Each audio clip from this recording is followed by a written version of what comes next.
બોરવેલમાં ફસાયેલી બાળકીનું rescue operation ચાલુ છે। આરોગ્ય, ફાયર વિભાગ અને પોલીસની ટીમો ઘટના સ્થળે પહોંચી ચૂકી છે।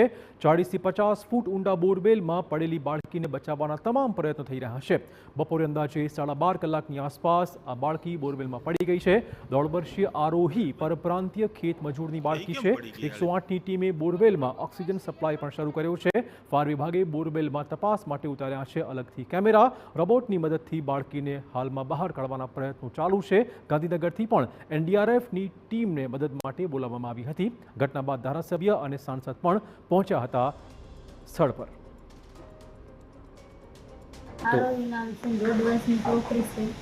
અમે ખેતરમાં કપાસ રોપતા હતા અને ગાડી રમતી હતી અને 10 વાગે હોઈ ગયા પણ 10 વાગે પેલી પાસે ઉઠી ગઈ રમતી રમતી ત્યાં ગઈ તો શેર છોકરી રમતી હતી દાળ પા ઉપર પાણી મૂકેલો હતો રમતી રમતી ખોલી નાખી પછી મેં ઘરે ગઈ પછી છોકરી રાડી નાખી કે છોકરી મેં ઘરે ગઈ તે અમે તરત જ આવી ગયા તો 12 વાગે ઘરે ગઈ। ડૉક્ટરની ટીમ છે, પોલીસ પ્રશાસન, પ્રાંત અધિકારીથી માંડીને તમામ જિલ્લાની ફાયરની ટીમ, તમામ લોકો અત્યારે બાળકીને બચાવવા માટેના તમામ પ્રયત્નો કરી રહ્યા છે અને ઓક્સિજનની પણ પૂરેપૂરી વ્યવસ્થા છે। સાથે સાથે જેવી જ બાળકી બહાર નીકળે તો એના માટે ડૉક્ટરની ટીમ પણ તૈયાર છે અને હાલની કન્ડિશન એવી છે કે બાળકીને કન્ટિન્યુઅસ ઓક્સિજન સપ્લાય આપણે પૂરો પાડીએ છીએ અને આપણે એક અંડર વોટર કેમેરો છે એનો ઉપયોગ કરીને પણ એનાથી પણ મોનિટરિંગ ચાલુ કરેલું છે। એટલે બાળકીને કોઈ પણ પ્રકારની નુકસાની ના અનુભવવી પડે અને બાળકી છે એ સ્વસ્થ હાલતમાં રહે એના માટેના આપણા અત્યારના પ્રયત્નો છે। એના માટે બીજી વસ્તુ કે રોબોટિક આર્મ વડે અને એનડીઆરએફની ટીમ પણ અહીંયા આગળ આવે છે। રોબોટિક આર્મ વડે આપણે સૌથી પ્રયત્ન કરીશું કે રોબોટિક આર્મ છે એ 100 ફૂટ અંદર જઈ શકે છે। તો એનિમેશન થકી સમજાવવાનો પ્રયત્ન કરીશું કેવી રીતે આખરે બાળકી બોરવેલમાં ખાબકી। લગભગ 12:30ની આસપાસનો સમય હતો। બાળકી રમતા રમતા બોરવેલ પાસે પહોંચી અને ત્યાં જ તે બોરવેલમાં નીચે ખાબકી છે। લગભગ 45 ફૂટની આસપાસ અંદર ઊંડાઈએ આ બાળકી હોવાના સમાચાર છે। હાલમાં રેસ્ક્યુ માટે અલગ અલગ ટીમો પહોંચાડી દેવાઈ છે અને બાળકીને બચાવવાના પ્રયત્નો પણ હાલમાં થઈ રહ્યા છે। પરંતુ આ ઘટના અનેક મોટા સવાલો ચોક્કસ સર્જી રહી છે। આખરે ખુલ્લા બોરવેલ ક્યાં સુધી ભૂલકાઓનો ભોગ લેશે, આ સૌથી મોટો સવાલ છે। અવારનવાર આ પ્રકારની ઘટનાઓ પ્રકાશમાં આવતી હોય છે। બોરવેલ કેમ ખુલ્લા મૂકવામાં આવી રહ્યા છે? દુર્ઘટનાઓ બાદ પણ કેમ તંત્ર જાગતું નથી? અગાઉની ઘટનાઓથી કેમ કોઈ બોધપાઠ તંત્ર લેતું નથી? બાળકીની આ હાલત માટે આખરે જવાબદાર કોણ? બોરવેલ માલિક સામે થશે કોઈ કાર્યવાહી? આ પણ એક મોટો સવાલ છે। નાના બાળકોનું ધ્યાન રાખવામાં વાલીઓ પણ કેમ બેદરકાર બનતા હોય છે? આવા અનેક સવાલો આ દુર્ઘટનાઓ પરથી સામે આવી રહ્યા છે। તમામ ટીમ અટાણે કામે લાગી ગઈ છે અને અમે એને કડક સૂચનામાં આપી છે જેમ બને એમ જલ્દી। નાની બાળકી છે, જેટલું ઝડપથી કામ થાય એટલા માટે આપણી માટે હેપી છે। લાઠીના સુરગપરા ગામની આ ઘટના છે। હું આપને સીધા દ્રશ્યો બતાવી છે। બોરવેલ છે તેમાં 1.5 વર્ષની બાળકી છે તે ફસાઈ છે ને સતત 2 થી 3 કલાકથી આ ઓપરેશન છે તે ચાલી રહ્યું છે। જોકે 1.5 વર્ષની બાળકીને બચાવવા માટેના તમામ પ્રયાસ છે તે કરવામાં આવી છે। ફાયર વિભાગની ટીમ, 108ની ટીમ સતત ખડે પગે છે અને ઓક્સિજન આપવાનો પણ પ્રયાસ થાય છે કે જેથી કરીને બાળકી છે તેમને બચાવી શકાય। થોડી વારમાં એ રોબોટની એક જે ટીમ છે, જે યુવાનો છે તે રોબોટ મારફતે આ બાળકીને બહાર કાઢવાનું જે કામ કરતા હોય છે તે ખાનગી માણસો છે તે રોબોટ મારફતે આ બાળકીને બહાર કાઢવાના પ્રયાસ કરશે। થોડી જ વારમાં અહીં રોબોટની ટીમ છે તે પણ પહોંચવાની છે, એનડીઆરએફની ટીમ છે તે પણ પહોંચવાની છે। હાલમાં સ્થાનિક પ્રાંત અધિકારી, ધારાસભ્ય અને સાંસદ સહિતના લોકો છે તે પહોંચી ગયા છે ને પરપ્રાંતીય બાળકી છે 1.5 વર્ષની, તેમને કેવી રીતે ઝડપથી બચાવી શકાય તે પ્રકારના તમામ પ્રયાસ છે તે હાથ ધરવામાં આવ્યા છે। જયદેવ કાઠી, TV9 અમરેલી। ઘટનાક્રમની વાત કરીએ તો અમરેલીના સુરગપરામાં 1.5 વર્ષની બાળકી બોરવેલમાં ખાબકી છે। અંદાજે 12.5 કલાકની આસપાસ રમતા રમતા બાળકી પડી ગઈ। 45થી 50 ફૂટ ઊંડે આ બાળકી ફસાઈ હોવાના સમાચાર છે। આરોગ્ય વિભાગ, ફાયર ડિપાર્ટમેન્ટ અને પોલીસ દ્વારા બચાવ કામગીરી શરૂ કરવામાં આવી છે। 108ની ટીમે બોરવેલમાં ઓક્સિજન સપ્લાય શરૂ કર્યો હતો। ફાયરની ટીમે બોરવેલમાં કેમેરા પણ ગોઠવ્યા છે। પ્રાંત અધિકારી, એમએલએ, સાંસદ પણ ઘટના સ્થળે પહોંચી ચૂક્યા છે। એનડીઆરએફની ટીમ પણ બોલાવી લેવાઈ છે। રોબોટની મદદથી બાળકીને હાલમાં બહાર કાઢવાના તમામ પ્રયત્ન થઈ રહ્યા છે। રોબોટને બોરવેલમાં મોકલવાની કામગીરી પણ કરવામાં આવી હતી। જીવન મરણ વચ્ચે આરોહી નામની આ બાળકી હાલમાં ઝોલા ખાઈ રહી છે।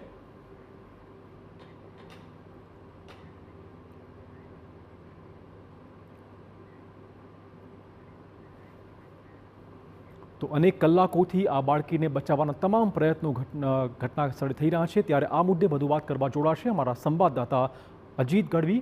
અજીત, જે રીતે લગભગ 4 થી 5 કલાકનો સમય થઈ ગયો છે, કેટલી સફળતા હાલમાં મળી રહી છે? ચિરાગ, વાત કરવામાં આવે તો અત્યારે અમે અમરેલી જિલ્લાના છેલ્લું ગામ કહી શકાય સુરખપુર ગામે છીએ. આ ગામના વાડી વિસ્તારની અંદર એક આકસ્મિક દુર્ઘટના કહી શકાય, અકસ્માત કહી શકાય એવી ઘટના બનવા પામી છે. અત્યારે હું આપ બતાવીશ, આ સુરખપુરના જે ખેતી વિસ્તાર છે, વાડી વિસ્તાર, તેની અંદર એક આ જે બોર જે આપને દેખાઈ રહ્યો છે, તે બોરની અંદર આરોહી નામની એક બાળકી, 1.5 વર્ષની બાળકી અંદર પડી ગઈ છે, જેને બચાવવા માટે આ સમગ્ર જે ઘટના બની છે તે આશરે એક અંદાજ પ્રમાણે 12:30 વાગ્યા આસપાસની ઘટના બની છે. તુરંત જે એમના પરિવાર અને લોકોને ખબર પડી, તેણે આજુબાજુના લોકોને, માલિકને વાત કરી અને તુરંત તંત્રને જાણ કરવામાં આવી અને તુરંત લગભગ ચિરાગ છેલ્લા 6 કલાકથી પ્રયત્ન થઈ રહ્યા છે કે આ બાળકીને, આરોહીને કોઈ પણ સંજોગોએ બચાવી લેવામાં આવે. કારણ કે અત્યારે આરોહી છે તે અત્યારે જીવન મરણ એવું કહી શકાય. અત્યારે ઓક્સિજનથી લઈને તમામ પ્રયત્ન કરવામાં આવી રહ્યા છે કે કોઈ પણ સંજોગોએ આરોહીને બચાવી લેવામાં આવે. આજુબાજુના ગામવાળા પણ લોકો અહીંયા ખૂબ મોટી સંખ્યામાં એકત્રિત છે. ફાયર બ્રિગેડથી લઈને 108થી લઈને હેલ્થ વિભાગના અધિકારીઓ પણ હાજર છે. ત્યારે અમે એક જે અહીંયા ફાયર અધિકારી છે, અત્યારે જે પ્રયત્ન કરી રહ્યા છે બચાવવા માટે, તેમની સાથે વાત કરશું. શું કહેશો અત્યારે, ખાસ કરીને વાત કરવામાં આવે તો શું સમગ્ર ઘટના વિશે તેમની પાસેથી થોડો સાર મેળવશું? ક્યારે ઘટના બની, અત્યારે શું કહી શકાય બાળકીને બચાવવા માટે? લગભગ 12:30 વાગ્યાની આજુબાજુમાં બપોરના અમને કોલ આપવામાં આવેલો હતો કે કોઈ એક બોરવેલ છે જેની અંદર 1.5 વર્ષની ઉંમરની બાળકી છે જે પડી ગયાની ઘટના બની છે અને જેના અનુસંધાને અમારા કંટ્રોલમાં જાણ કરતાં તાત્કાલિક ધોરણે રેસ્ક્યુ ટીમ ઘટનાસ્થળ પર પહોંચી હતી. ઘટનાસ્થળ પર આવીને કેમેરા દ્વારા સર્ચિંગ કરતાં જોવામાં આવ્યું તો 45 ફૂટ જેટલી ડીપની અંદર આ બાળકી ફસાયેલી છે. આ ફસાયાના બાદના અત્યાર સુધી એને પકડ બનાવવા માટેની મહેનત કરવામાં આવી રહી છે. એના બંને હાથ નીચેની તરફ દટાયેલા છે, એના માથાનો ભાગ ઉપરની તરફ દેખાઈ રહ્યો છે, જેમાં નાકનો ભાગ અને આંખનો ભાગ 100% સદંતર ખુલ્લો છે, જેવું અમે કેમેરાના માધ્યમથી જોઈ શકીએ છીએ. અત્યારે ઓક્સિજન પણ આપવામાં આવ્યું છે, એટલે એવું કહી શકાય કે બાળક જે છે, બાળકી તે જીવિત હોઈ શકે છે. શું હાલની સ્થિતિ શું કહી શકાય? અત્યારે એને 100% આપણે નાક જે જગ્યા પર દેખાય છે ત્યાં જ આપણે અત્યારે ઓક્સિજન આપી રહ્યા છીએ, જેના કારણે એ જીવિત હોય તો તે ઓક્સિજન લઈ શકે. આપણે પ્રાર્થના કરીએ છીએ કે જીવિત જ આપણી વચ્ચે બહાર આવે અને પ્રયત્ન જે ચાલુ છે એની પર 4 ઇંચ જેટલું માટીનું લેયર દેખાઈ રહ્યું છે. બાકીના ભાગમાં આ લેયર દૂર કરીને એના કપાળના ભાગેથી પકડ બનાવી છે. હાથની અંદર પકડ બની શકે તેવી સિચ્યુએશન નથી, તો કપાળના ભાગેથી પકડ બનાવીને એને ઉપર લાવવા માટેના પ્રયત્ન હાથ ધરવામાં. રેસ્ક્યુ માટે, સફળતા માટે આપનું કેટલું માનવું છે? કેટલા કલાકોમાં સફળતા મળી શકે? બાળકીને કેવી રીતે જીવિત બચાવી શકાય? શું આપનું શું માનવું? અત્યારના તબક્કે તો અમે લાસ્ટ સ્ટેજ પર જ છીએ. પકડવા માટેની એની રિંગ પણ બનાવી નાખેલી છે, રિંગની અંદર બેસાડી પણ દીધેલી છે. રિંગની પકડ એના નાક સુધી ઓક્સિજન પણ પહોંચાડી દીધો છે. હવેની જે સિચ્યુએશન છે કે પકડ એક્ઝેક્ટ એ પ્રોપર વેમાં રહે, કેમ કે ગળાનો ભાગ છે, કદાચ આ વસ્તુ જો થોડી ઘણી પણ નીચે જતી રહે તો ફંદો બની જાય અને બાળકી જીવિત છતાં પણ મરવાની શક્યતાઓ બને.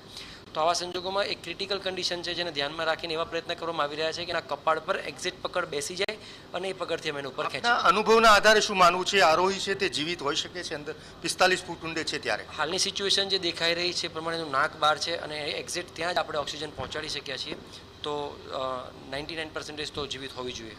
ચિરાગ, આ હતા એચસી ગઢવી, જે ફાયર અધિકારી છે, મુખ્ય અધિકારી. અત્યારે તેમના દ્વારા પ્રયત્ન થઈ રહ્યા છે કે કોઈ પણ સંજોગોએ આરોહીને બચાવી લેવાય. આપ જોઈ શકો છો, એક સૌથી મોટો આશાસ્પદ વાત કહી શકાય, શબ્દો કહી શકાય, તેમણે જે હમણાં કીધું કે આરોહી 100% અંદર જીવિત છે. 45 ફૂટ ઉપર તેમનું નાક થોડું દેખાઈ રહ્યું છે. સીસીટીવી કેમેરા પણ અંદર મૂકવામાં આવ્યા છે. અત્યારે આખી ટીમ આપ જોઈ શકો છો, ફાયર વિભાગનું હું કેમેરામેનને કહીશ કે બતાવશે. અત્યારે આખી કેમેરાની આખી ટીમ છે, તેની બહુ મોટી ટીમ કામ કરી રહી છે. આરોહીની એક મૂવમેન્ટ કહી શકાય તેને રેકોર્ડ થઈ રહી છે, કેવી રીતે અંદર શું હલચલ છે તે પણ પ્રયત્ન થઈ રહ્યા છે.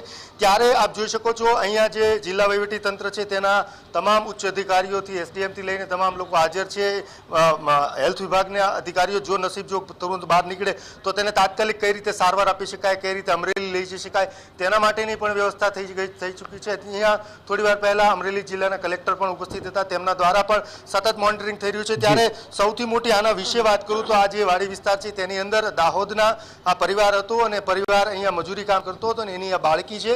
ત્યારે લોકો પણ, ગામના લોકો અને આજુબાજુના લોકો પણ પ્રાર્થના કરી રહ્યા છે કે ચિરાગ કોઈ પણ સંજોગોએ આ બાળકી બચી જાય, કારણ કે એક ઊંડે આશા છે કે બાળકી છે તે જીવિત રહેશે. આપણે સૌ પ્રાર્થના કરીએ કે આરોહી સહી સલામત બહાર નીકળે. પરંતુ હવે સૌથી મોટો સવાલ રેસ્ક્યુ ઓપરેશન દરમિયાન છે કે આ વાડી કોની છે, બોરવેલ શા માટે ખુલ્લો મુકાયો હતો, મા બાપ શું કહી રહ્યા છે બાળકીના? ચોક્કસ ચિરાગ, જ્યારે જ્યારે આ ગુજરાતની અંદર અનેક આ પ્રકારની ઘટનાઓ પહેલી ઘટના નથી, ત્યારે ખેતીવાડી વિભાગથી લઈને જેમની જવાબદારી આવે છે આ પ્રકારના જે બોરવેલ હોય છે, ગામની અંદર ગ્રામ પંચાયતથી લઈ તલાટી મંત્રીઓ અનેક વાર આ પ્રકારની કાર્યવાહી થઈ છે. આ પ્રકારની ઘટનાઓમાં બાળકી કે આ પ્રકારના જે કોઈ બોરવેલની અંદર બાળક પડ્યું હોય તેની મોતની પણ ઘટના બનવા પામેલ છે. સૌરાષ્ટ્રમાં કે ગુજરાતમાં પહેલી ઘટના નથી. ત્યારે ખેતીવાડી વિભાગને જ્યાં જ્યાં આ પ્રકારની જવાબદારીઓ આપવામાં આવી છે કે આ પ્રકારના બોર છે તેને ઢાંકી દેવા, ત્યારે જે વાડીના માલિક છે તેમની પણ જવાબદારી છે કે આ પ્રકારના બોરવેલ છે તેમને બંધ કરી દેવા જોઈએ. ચોક્કસપણે એમના મા બાપ છે તે અત્યારે સ્તબ્ધ છે, કોઈ પણ સંજોગે વાત કરી શકે તેવી સ્થિતિમાં નથી. માત્ર એક જ રાહ જોઈને બેઠી રહ્યા છે કે પોતાની આરોહી છે, પોતાની દીકરી છે તે જીવિત કઈ રીતે બહાર આવે તે ક્ષણની રાહ જોઈ રહ્યા છે. ત્યારે અસંખ્ય લોકો એવા પણ છે કે જે પ્રાર્થના કરી રહ્યા છે, ગામના લોકો પણ પ્રાર્થના કરી રહ્યા છે કે કોઈ પણ સંજોગો આરોહી છે તે બચે અને જીવિત બહાર આવે. ત્યારે એક આશા પણ છે ફાયર વિભાગના ઉચ્ચ અધિકારીઓ અને જે ઓપરેશનમાં જોડાયેલા લોકો છે તે પણ માની રહ્યા છે કે આરોહી છે તે ચોક્કસપણે જીવિત રહેશે, જીવિત નીકળશે બહાર, અને અથાગ પ્રયત્ન કરી રહ્યા છે અમરેલી વહીવટીતંત્ર કે કોઈ પણ સંજોગોએ જે આરોહી છે તેને જીવિત બહાર કરી શકાય. ધન્યવાદ અજીત તમામ જાણકારી બદલ. તો ચોક્કસ આપણે સૌ પ્રાર્થના કરીએ કે આરોહી જીવિત હોય, સહી સલામત રીતે તે બોરવેલમાંથી બહાર આવે. રેસ્ક્યુ ઓપરેશન હાલમાં પણ ચાલુ છે.